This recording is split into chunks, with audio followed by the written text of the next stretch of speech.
Hola jóvenes, buenos días.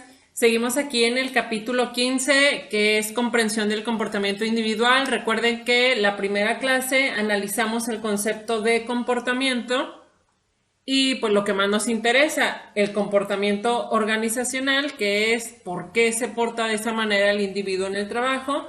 Empezamos a analizar las actitudes y ese desempeño laboral. En esta ocasión vamos a hablar acerca de personalidad. ¿Qué es? Bueno, pues combinación única de patrones emocionales, conductuales y de pensamiento que afecta la manera de reaccionar de las personas ante ciertas situaciones o su interacción con sus semejantes. Personalidad es algo con lo que todos contamos. Algunos somos tranquilos y pasivos, otros somos ruidosos y agresivos. Cuando describimos a las personas empleando términos como, mira, ella es muy tranquila, él es muy agresivo, ella es muy ambiciosa, él es extrovertido, ella es leal, tenso, sociable, lo que estamos haciendo es delineando o describiendo su personalidad. Y a lo largo de los años, los investigadores han tratado de identificar cuáles son los rasgos que describen mejor la personalidad. Y hay dos métodos muy conocidos y bien interesantes para lograr este propósito. El primero es el MBTI y el otro es el modelo de los 5 grandes. Vamos a hablar de cada uno de ellos. Bueno, el MBTI es un método bastante popular para clasificar los rasgos de personalidad. Es un instrumento de evaluación que se conoce así, MBTI. Los individuos son clasificados en 4 categorías. Ojo, está muy interesante porque es una evaluación que tiene 100 preguntas. Y entre esas preguntas, pues es de que cómo acostumbran a actuar o cómo suelen sentirse en distintas situaciones. Con base en esas respuestas, se clasifican las personas en estas 4 categorías. Son estas 100 preguntas. ¿Cuáles son las categorías? Bueno, la primera, puede ser una persona extrovertida o introvertida. ¿Qué es esto? Los individuos que muestran una preferencia por la extroversión son abiertos, sociables, asertivos. Creo que todos conocemos ese concepto. Ellos necesitan un entorno laboral variado y orientado a la acción que les permita estar con otras personas y les dé experiencias diversas, porque si no, se nos van a, pues, aburrir. Y los introvertidos, pues son los que son personas que son tranquilas, que son tímidas. Ellas se enfocan en comprender lo que les rodea y prefieren un entorno laboral silencioso y concentrado, que les permita estar a solas, que les dé oportunidad de explorar a profundidad un conjunto limitado de experiencias. Esta es la primera categoría. La segunda, pueden ser personas sensoriales o intuitivas.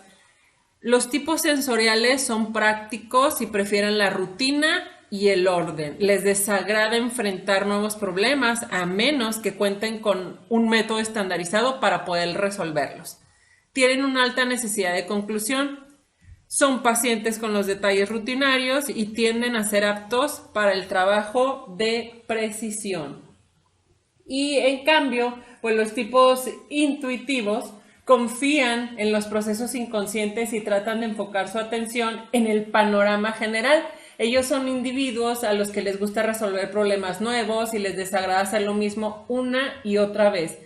Suelen llegar a conclusiones apresuradas, son muy impacientes respecto de los detalles rutinarios y odian perder el tiempo en la búsqueda de la precisión. Es gente que le gusta siempre estar investigando, siempre estar buscando, que le molesta estar así como que estático. La tercera categoría pueden ser reflexivos o sensibles. Los tipos reflexivos emplean la razón y la lógica para manejar los problemas. No son emocionales ni están interesados en los sentimientos de la gente. A ellos les gusta analizar y colocar las cosas en un orden lógico. Les gusta, como dice la palabra, lo reflexivo. Y por su parte, pues bueno, los sensibles son más de valores y emociones. Es así de simple. A ellos les gusta y están conscientes de lo semejante, les gusta que la gente que los rodea esté bien, que tenga armonía, etcétera. Esta gente es compasiva y se relaciona bien con casi todo mundo. La última de las categorías pueden ser juiciosos o perceptivos. A los tipos juiciosos les gusta ejercer el control y prefieren que su mundo sea ordenado y estructurado. Son buenos planeadores, decididos, resueltos y exactos.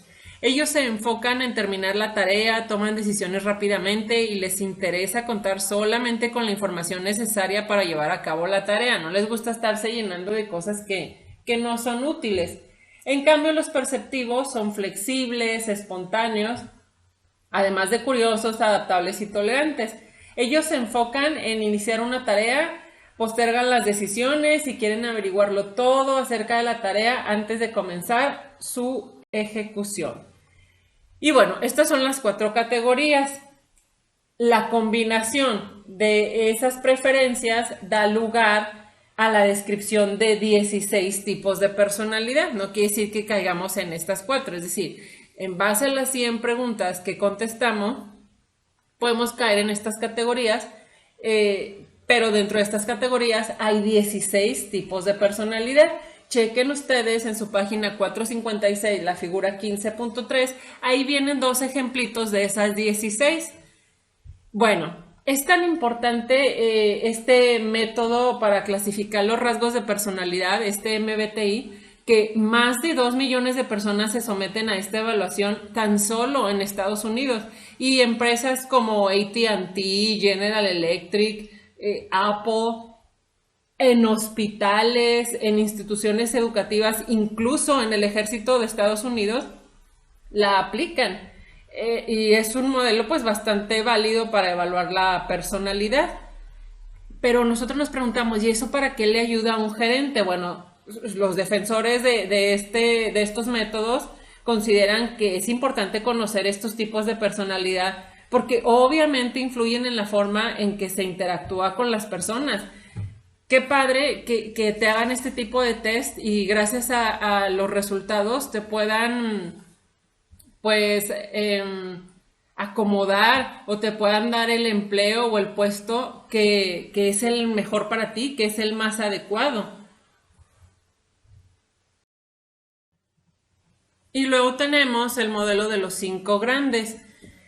Este modelo de los rasgos de personalidad incluye extroversión, afabilidad, minuciosidad, estabilidad emocional y apertura a la experiencia. Vamos a analizar cada uno de ellos. El primero, pues bueno, lo acabamos de ver en el MBTI, extroversión. El grado en que alguien es sociable, conversador y asertivo, además de sentirse cómodo al relacionarse con los demás. Y luego, afabilidad. ¿Qué es ser una persona afable? Bueno, el grado en que alguien es cortés, cooperativo y confiado. Eso es una persona afable. ¿Qué es minuciosidad? Creo que todos hemos escuchado ese término cuando decimos, es algo muy minucioso. Bueno, el grado en que alguien es fidedigno, responsable, confiable, persistente y orientado a resultados. Que hace las cosas bien, que se puede confiar en esa persona, que pues es confiable y responsable. El 4, estabilidad emocional, el grado en que alguien es tranquilo, entusiasta y seguro, o bien todo lo contrario, es tenso, nervioso, depresivo e inseguro. Ahorita vamos a abordar más a fondo este tema de estabilidad emocional. Y el 5, que es apertura a la experiencia, el grado en que alguien tiene un amplio rango de intereses y es imaginativo, amante de las novedades, artísticamente sensible e intelectual. Este modelo de los 5 grandes proporciona algo más que un mero marco de análisis de la personalidad.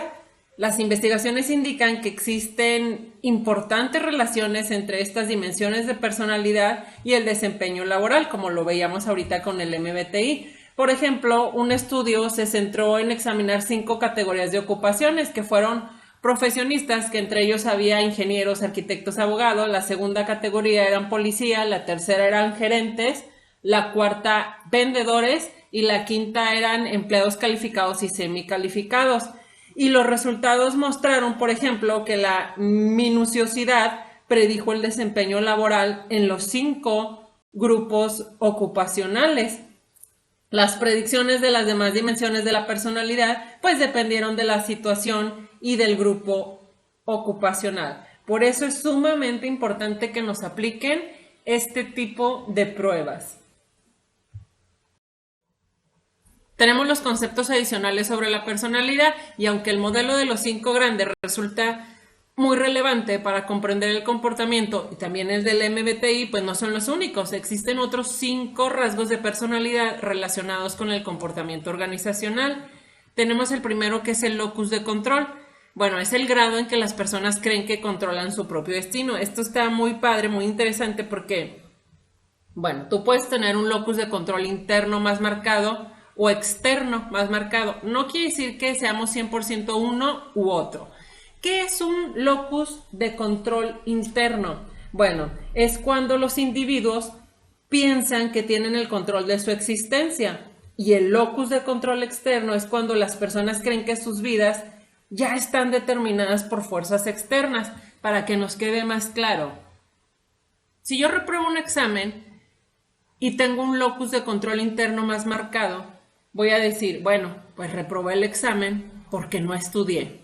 ¿Sí? Tengo el control, asumo el control de mi existencia, soy responsable. Es mi culpa. Pero si yo tengo el locus de control externo más marcado, ¿qué voy a decir? No, pues es que reprobé el examen porque le caigo mal a la maestra, o porque Dios así lo quiso, o porque ese día estaba nublado y no me concentré, en fin. Ese es locus de control. Y es interesante en el sentido de que, por ejemplo, por culturas, por países, sí tenemos más marcado uno que otro. En los árabes, por ejemplo, ellos sí tienen más marcado el locus de control externo, porque si ustedes se fijan, ellos atribuyen todo lo que les pasa o todo lo que hacen a su Dios, a Alá. Ellos creen que no tienen control sobre su propia existencia. Eso ya está determinado y Alá es el que les manda qué hacer.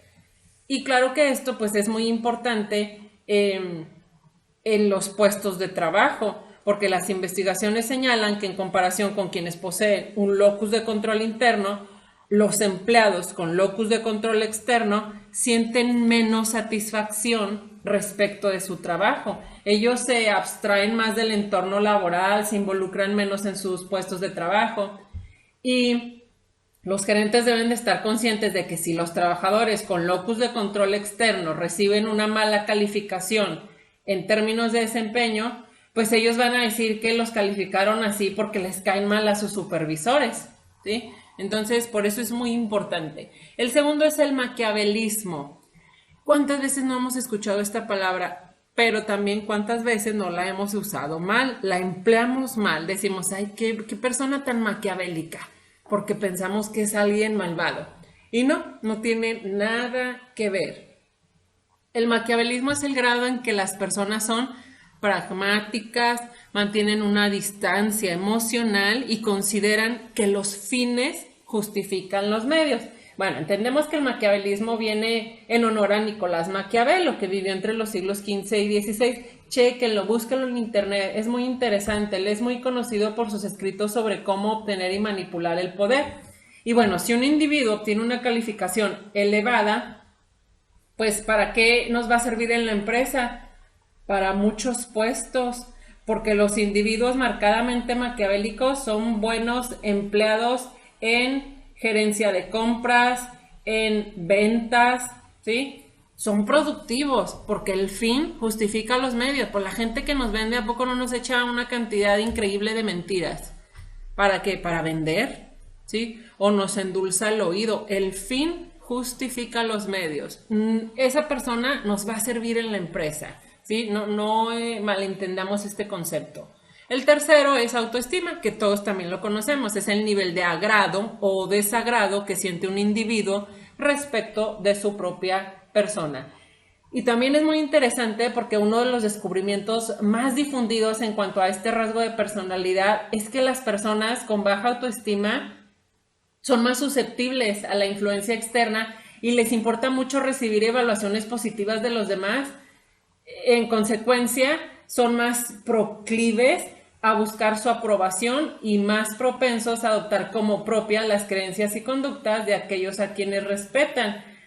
Si desempeñan puestos gerenciales, estos individuos con baja autoestima, ellos van a esforzarse muchísimo por complacer a los demás y por lo tanto pues van a ser menos partidarios de asumir puntos de vista que no gocen de la aprobación en general de los demás.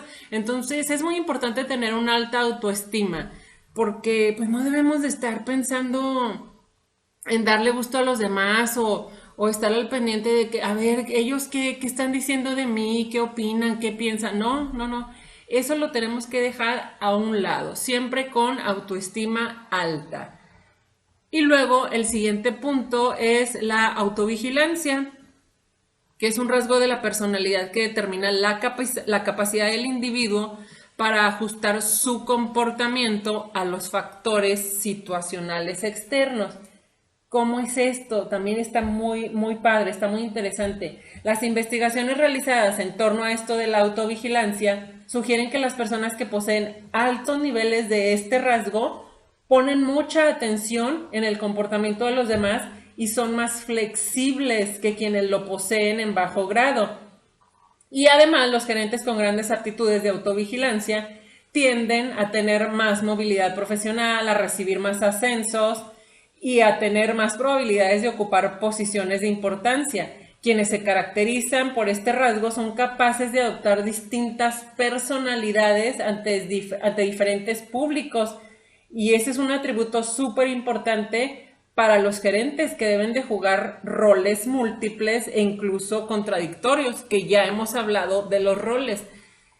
Autovigilancia es saber adaptarse. Si yo estoy con un público, no sé, que es de obreros, yo me tengo que adaptar y tengo que ponerme en sus zapatos y tengo que entenderlos y hablar de lo que están hablando y entenderlos, y tengo que estudiar mucho para poder ser una persona con autovigilancia, que sepa adaptarse, ¿sí?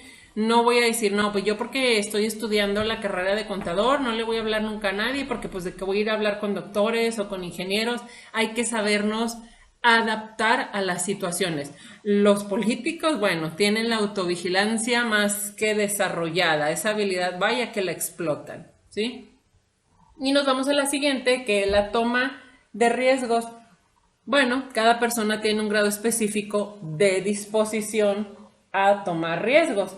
Lo interesante es que se ha demostrado que las diferencias en cuanto a la propensión a asumir o evadir el riesgo afectan tanto la cantidad de tiempo que necesitan los gerentes para tomar una decisión como la cantidad de información que requieren antes de tomarla.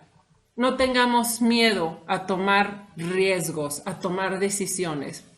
No seamos de esa gente que está ahí esperando a que los demás lo hagan, ¿sí? Por miedo a asumir las consecuencias. También tenemos la personalidad proactiva. Creo que esto sí se los he dicho 1000 veces. Debemos de ser proactivos. Este tipo de personalidad característica de las personas que identifican oportunidades, muestran iniciativa, que es lo que siempre les digo que hagan en sus trabajos, implementan acciones y perseveran hasta lograr la instauración de un cambio significativo. Siempre proactivo, siempre demostrando que puedo hacer más, que no me importa lo que me pagues, que yo vengo a aprender, que no me importa para lo que me hayas contratado, también voy a limpiar, también voy a hacer esto y demás, porque el jefe ve muy bien que seamos proactivos. Y por último tenemos la resiliencia, que es un término que ha tenido mucho éxito o se ha hablado mucho en los últimos tiempos. Hasta cursos hay de resiliencia. Es la capacidad del individuo para sobreponerse a la adversidad y convertirla en oportunidad. Se oye muy simple, se oye muy fácil, pero la verdad es que, híjole, la resiliencia es bien complicada. Las personas que se pueden sobreponer a un golpe duro, a algo que les pasó, a alguna tragedia, ya sea personal o ya sea que perdieron el trabajo, perdieron la empresa, o lo que ustedes quieran. Hay que aprender, hay que sí llorar un día, dos, pero convertir esta adversidad en una oportunidad y salir adelante. No, claro que no es fácil. Por eso los psicólogos dan este tipo de terapias, este tipo de cursos. Y bueno, estos son otros conceptos adicionales de la personalidad, aparte de MBTI y de los 5 grandes. Nos vamos a emociones, a inteligencia emocional. Aquí, bueno, por último, las emociones son importantes dentro del comportamiento. ¿Qué son emociones? Bueno, son sentimientos intensos que algo o alguien despierta en el individuo. ¿Cuántas emociones hay? Bueno, aunque es probable que cualquiera de nosotros sea capaz de mencionar varias docenas de ellas, la investigación ha identificado 6 que tienen presencia universal. La primera es la ira, segunda el miedo, tercera tristeza, cuarta felicidad, quinto el enojo y sexto la sorpresa. Eso es las emociones. Aquí nos hace la pregunta, ¿es posible detectar en el trabajo expresiones de estas emociones? Pues claro que sí, ¿verdad? Todos lo sabemos. Cualquiera que se sienta enojado después de recibir una mala calificación de desempeño, pues lo va a expresar. A todos nos da miedo la posibilidad de que nos despidan en un recorte de personal. Uno se siente feliz si lo seleccionan como empleado del mes, etc. Claro que nosotros las podemos detectar y cada persona responde de manera diferente ante idénticos estímulos disparadores de emociones. En algunos casos, estas diferencias pueden atribuirse a la personalidad del individuo y al hecho de que la capacidad de expresar emociones varía de persona a persona. Lo que a mí me puede dar risa, a ti pues no te puede hacer ni gracia, lo que a mí me puede enojar, a ti te puede parecer gracioso, etc. También depende mucho de la personalidad. Tenemos también otro concepto súper interesante, que es lo que les decía que íbamos a abordar más a fondo, que es la inteligencia emocional. Súper importante. Es la capacidad de detectar y manejar las señales emocionales y la información relacionadas. La inteligencia emocional consta de 5 dimensiones. La primera es autoconocimiento, que es la capacidad de ser consciente de lo que yo estoy sintiendo. La segunda es autorregulación, que es la capacidad de manejar los propios impulsos y emociones. La tercera es automotivación, que es la capacidad de perseverar a pesar de fracasos y contratiempos, que pudiera estar un poco relacionado con la resiliencia. La cuarta es empatía. Siempre les he dicho que debemos de ser empáticos. Es decir, capacidad de sentir lo que las otras personas están sintiendo. No se trata de ser adivino, brujo y demás. Se trata de ponerse en los zapatos de la otra persona. Siempre hay que preguntarnos, a mí me gustaría que me hicieran lo mismo que yo estoy haciendo. Me gustaría que me trataran igual que yo estoy tratando. Que no me pusieran atención si yo estoy hablando. ¿Sí? Siempre les pongo ese ejemplo. 5. Habilidades sociales. Bueno, es la capacidad de manejar las emociones de los demás. ¿Qué es entonces esta inteligencia emocional? Bueno, yo sé cuando la tengo o no. Por ejemplo, supongamos que ustedes terminan su relación con su novio, novia, esposo, esposa, lo que tengan. ¿Cómo se sienten? Pues obviamente la mayoría triste. Algunos a lo mejor pues ya hasta descansaron de que se terminó esa relación. Aquí lo importante es cómo reaccionamos y hemos visto casos muy lamentables de gente que pues terminó una relación y como no le pareció a la otra parte, pues fue y se suicidó o mató a esa persona o mató a la otra persona y luego se mató a ella o la golpeó o se desmayó. Otros, bueno, los terminan y les da un ataque de risa o de llanto o etcétera. Eso es la inteligencia emocional, jóvenes. ¿Cómo reaccionamos? No quiere decir que no nos duela, quiere decir que debemos de aplicar estas 5 dimensiones. Tengo que ser consciente de lo que estoy sintiendo. Híjole, como que me están dando ganas de llorar o de pegar a la persona. Ok, ya, tengo que ser consciente. Entonces me voy a retirar, salgo corriendo o a ver qué hago, respiro profundo, cuento hasta 10. Hay muchos ejercicios. Y luego, pues debo de saber manejar esos propios impulsos. Como les digo, esos ejercicios hay que buscarlos, hay que contar, sí sirve contar, relájate, piensa en las consecuencias, si le pegas, si te suicidas, si hay que pensar. Y hay que tener la capacidad de perseverar, a pesar de eso, bueno, ni modo, ya pasó, me duele, pero pues la vida no termina. Hay que seguir adelante. Hay que aplicar estos 5 dimensiones. Se ha comprobado que la inteligencia emocional tiene una relación positiva con el desempeño laboral en todos los niveles. Y creo que, bueno, pues eso es lógico, ¿no? Es muy relevante para alcanzar el éxito en los empleos que demandan un alto grado de interacción social. A eso se refiere esto de la inteligencia emocional. Sigan buscando porque en verdad que les va a encantar todo lo relacionado a este tema y sobre todo que van a aprender, que eso es lo más importante. ¿Qué implicaciones tiene todo esto de la personalidad para los gerentes? Bueno, cada vez más son las empresas que están utilizando estos test de personalidad a la hora de reclutar y contratar personal. Es probable que el mayor valor implícito en la comprensión de las diferentes personalidades se encuentre pues en esta área. Si al asignar un puesto de trabajo ponen atención a las personalidades de los candidatos, los gerentes van a tener mayor oportunidad de contar con empleados satisfechos y de alto desempeño. La teoría mejor documentada respecto de la adecuación personalidad-empleo fue desarrollada por el psicólogo estadounidense John Holland, quien identificó 6 tipos básicos de personalidad.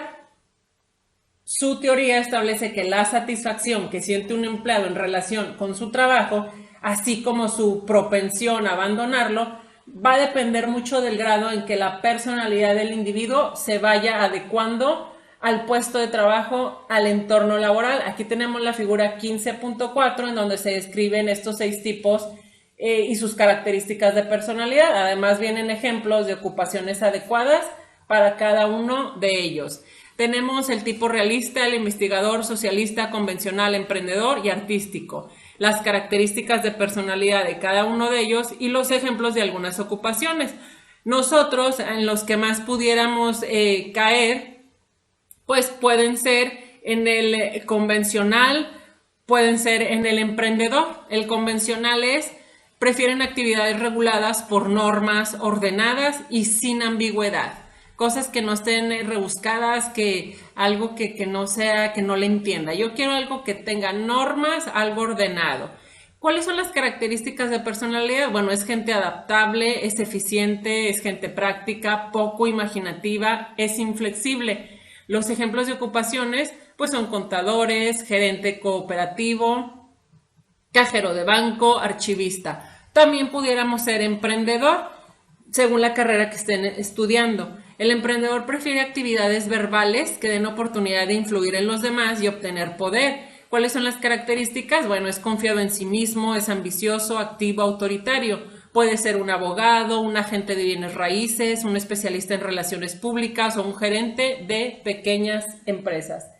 Todo esto son las implicaciones que puede tener para los gerentes. Tenemos que aprender a reconocer que es importante aplicar estos tests para tener un mejor desempeño laboral. Nos vemos la siguiente clase, chicos. Muchas gracias. Estudien.